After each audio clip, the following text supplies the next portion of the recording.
فأنا ناصح لإخواني بالصدع بالحق تبيض وجوههم. السكوت في مسألة الحزبية يضرها، فاصدع بما تؤمر وأعرض عن المشركين.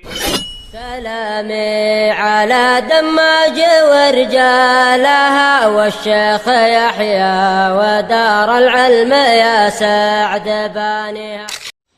Bismillahirrahmanirrahim. Alhamdulillah. Wassalatu wassalamu ala nabiyyina Muhammad wa ala alihi wa sahbihi wa sallama tasliman katsiran, amma ba'du. Kita lanjutkan kembali pelajaran kita Al-Mukhtasar fi Ushulil Hadits karya Imam Al-Jurjani rahimahullahu taala.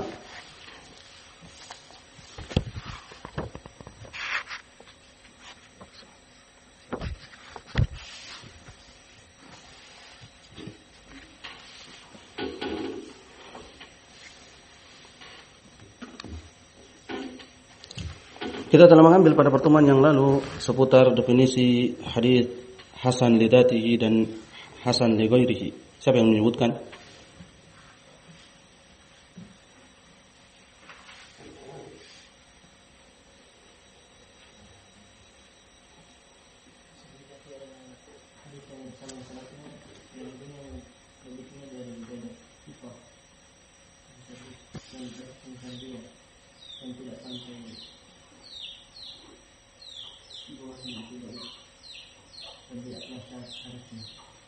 Tayyib. Huwa alladhi ittasala isnaduhu binaqli adlin khafifi ad-dhabti an mithlihi aw arjaha minhu ila muntaha wala yakunu syadhan wala mu'allala. Dia adalah hadis yang bersambung sanadnya dengan penukilan adl yang bagus keagamannya, khafifud dhabt yang ringan dhabtnya dibanding yang thiqah. Dari semisal dia dari khafifud dhabt juga au arjah minhu walaupun atau dari yang lebih rajih itu yang thiqah ke atas. Sampai akhirnya, sampai akhir sanad. Dan dia tidak syadz, tidak pula berillah.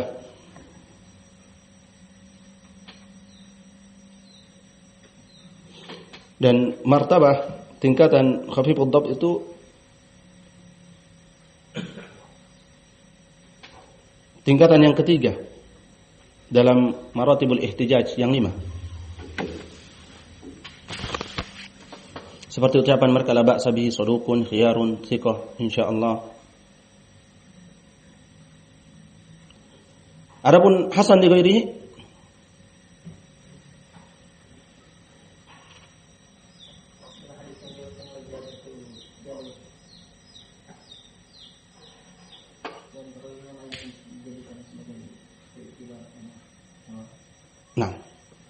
wal haditsul ladzi ruya min ghairi wajhin wa yasluhu rawihi wa isnadihi li'tibar. Dia adalah hadis yang diriwayatkan dari lebih dari satu jalur dan perawinya dan sanadnya layak untuk dijadikan sebagai penguat. Lil mutaba'ah.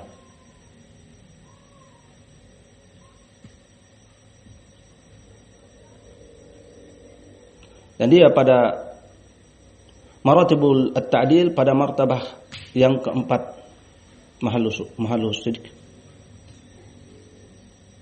Yang perawinya tidak layak untuk bersendiri.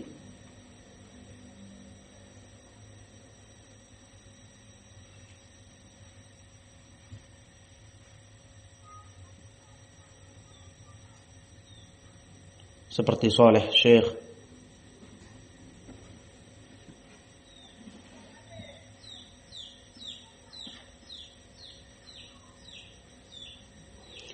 dan martabat yang pertama, tingkatan yang pertama dalam maratibut tajrih, layyinul hadis, laysa bidak.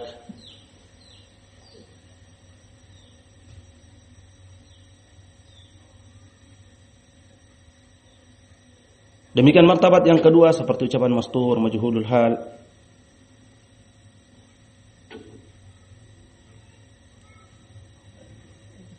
Dan martabat yang ketiga yaitu dhaif wa muttaribul hadis.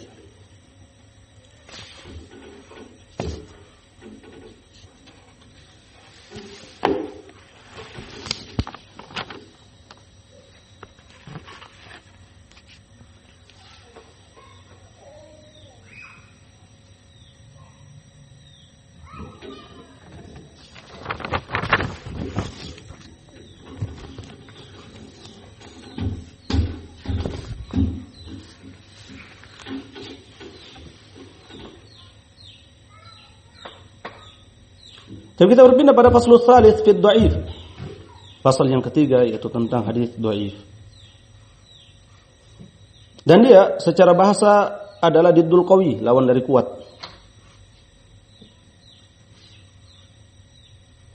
Dan dhaif ada dhaif hissi dan ada dhaif maknawi. Dhaif secara indrawi dan dhaif secara maknawi. Dan yang dimaksud di sini adalah dhaif maknawiyah, dhaif secara maknawiyah.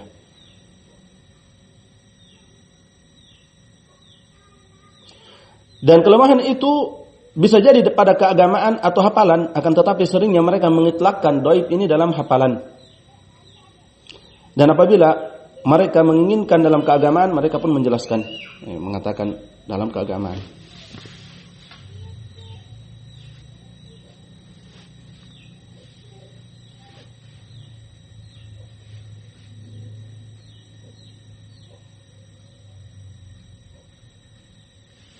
Dan dhaif di sini isim jins yang masuk di bawahnya aneka macam dhaif, baik yang layak dijadikan syawahid dan mutaba'at dan yang tidak layak.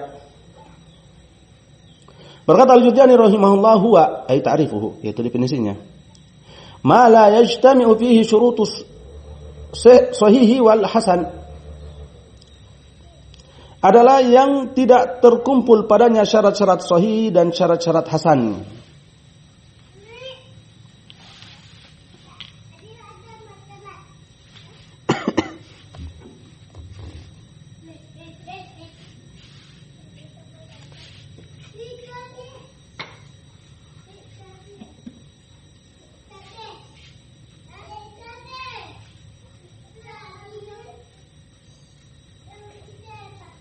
Dan ibarat ini fiha ma fiha.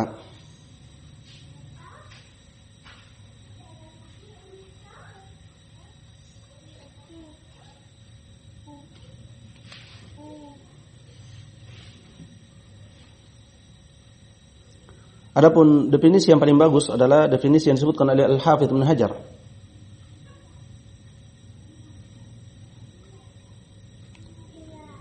Beliau mengatakan huwa kullu haditsin lam yajtami'u fihi sifatul qabul fa huwa dhaifun intaha. Dia adalah semua hadis yang tidak berkumpul padanya sifat penerimaan, sifat yang layak diterima, maka dia itu dhaif.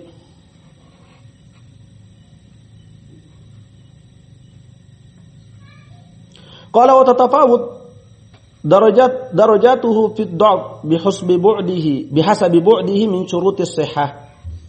Dan bertingkat-tingkat derajatnya dalam kelemahan sesuai dengan jauhnya dia dari syarat-syarat sihah, syarat-syarat sihah.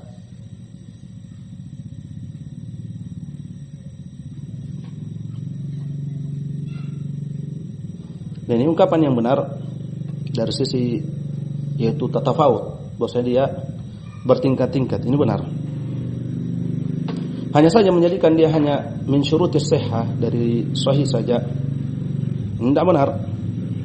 Tapi yang benar adalah min syurutil qabul, dari syarat penerimaan. Kan ada sahih, ada hasan. Sehingga ungkapan dengan qabul, min syurutil qabul, itu lebih akrab, lebih dekat, dan lebih bagus, dan lebih jauh dari iskal. Sesuai dengan jauhnya dan dekatnya. Sesuai dengan jauh dan dekatnya dia dari syurutil qabul, dari syarat penerimaan. Penerimaan hadis. Wa yajuzu indal ulama'i at-tasahulu fil asanidid dha'if duna al-mawdu'i wa riwayatuhu min ghairi bayani dha'fihi fil mawa'idhi wal qisasi wa fadailil a'mal. La fi sifatillahi ta'ala wa ahkamil halal wal haram. Ini fi kalam, itu tidak benar. Dan boleh di sisi ulama, di sisi sebagian mereka,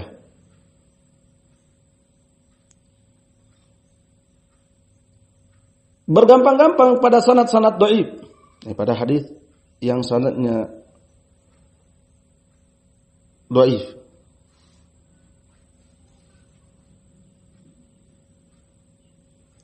Mereka maksudkan jinsud dhaif, jenis dhaif, maka akan masuk seluruh kategori hadis dhaif kecuali hadis maudhu', dan ini ucapan tidak benar. Tanpa maudhu'. Dan para perawinya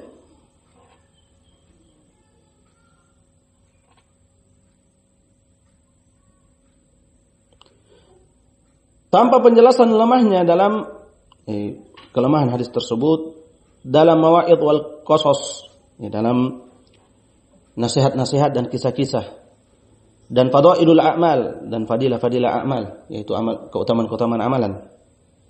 Bukan pada sifat-sifat Allah Ta'ala dan hukum-hukum halal dan haram.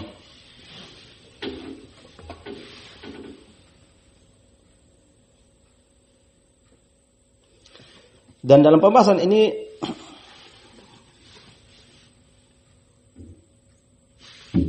ada 3 pendapat dari ulama. Yang pertama, al-man'u mutlaqan wa huwa shawab. Yang pertama, melarang secara mutlak dan ini yang benar.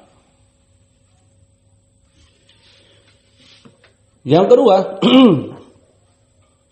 at-tasahulu fi ahaditsid dhaif alladhi lam yashtad dha'fuhu. Bergampang-gampang dalam hadis dhaif yang tidak sangat kedhaifannya, tidak sangat dhaif. Dan mereka punya 4 syarat akan kita sebutkan. Yang ketiga, jawasul mutlaqan. Dan ini sangat jauh, lebih jauh. Boleh secara mutlak pada hadis dhaif, baik itu pada hukum-hukum atau fadailul a'mal. Dan 4 syarat yang kita maksudkan pada pendapat yang kedua, bahwasanya mereka tasahul pada perkara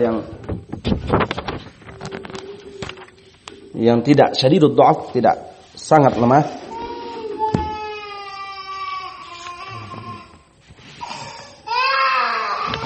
Mereka mensyaratkan 4 syarat. Syarat yang pertama, ayakuna min fadailil a'mal wal mawa'id wal qisas. Yang pertama, dia hanya seputar keutamaan amalan, nasihat-nasihat dan kisah-kisah. Sanian, ayakuna dha'af ghairu syadid. Yang kedua, kedhaifan itu tidak sangat, tidak syadidud dha'af, yaitu yang layak untuk menjadi syahid dan mutaba'at, walaupun mungkin tidak dapati syahid dan mutaba'atnya.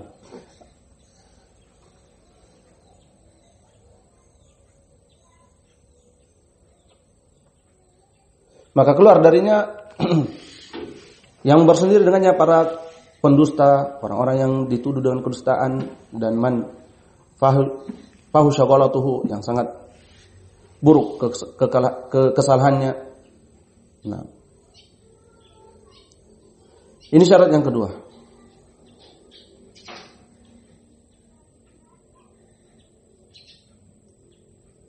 Syarat yang ketiga, ayandari jatahta aslin ma'mulin bihi. Yang ketiga, mesti hadis tersebut masuk di bawah usul yang diamalkan, masih mendukung usul yang diterima dan diamalkan.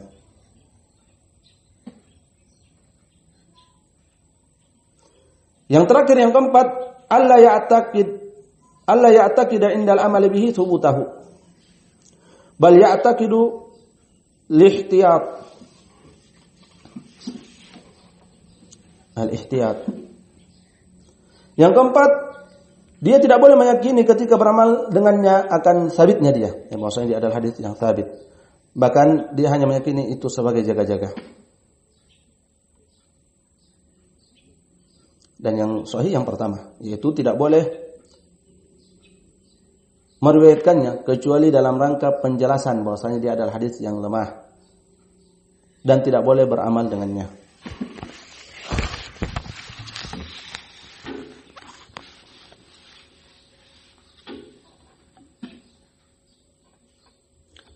Dalam catatan kaki berkata Syekhuna Abu Amr Al-Hajuri hafizahullah ta'ala, hadzal qawlu ma'zuun lil jumhur. Pendapat ini dinisbatkan kepada jumhur. Lakinnal murad bid dhaif inda haula'i huwal haditsul hasan, la dhaiful ma'ruf indal mutaakhirin. Akan tetapi yang dimaksud dengan dhaif di sisi mereka adalah hadis hasan, bukan dhaif yang dikenal di sisi orang-orang mutaakhirin. Qala Syekhul Islam Ibnu Taimiyah rahimahullah fi Minhajus Sunnatin Nabawiyah. Berkata Syekhul Islam Ibnu Taimiyah rahimahullah dalam Minhaj Sunnatin Nabawiyah, qauluna innal hadits ad-dhaif khairun min ar-ra'yi laysa al-murad al-hadits ad-dhaif al-matruk. Ucapan kami bahwasanya hadis dhaif itu lebih baik daripada ra'yu. Bukan maksudnya hadis yang lemah yang ditinggalkan, yang matruk, yang syadidud dha'f. Lakin al-murad bihil hasan, akan tetapi yang dimaksud dengannya adalah hadis hasan. Ka hadis Amr bin Syu'aib an abihi an jaddihi. Silsilatun hasanah. Seperti hadis Amr bin Syu'aib dari ayahnya dari kakeknya, wa hadis Ibrahim al-Hajari wa amsalihima, dan hadis Ibrahim al-Hajari dan semisal keduanya.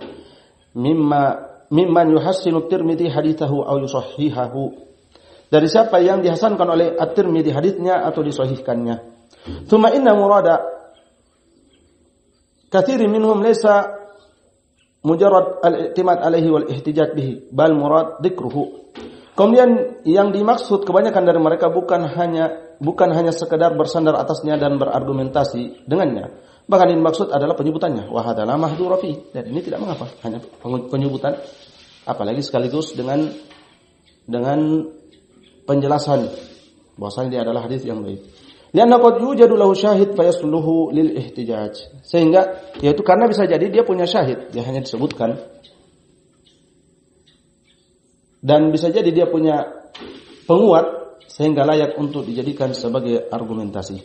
Wa kaifa yusawwigu ulaika al-a'immatu wa minhum Ahmad wa Malik wa ghairuhuma al-qaul ala Nabi sallallahu alaihi wasallam bima lam yathbut anhu.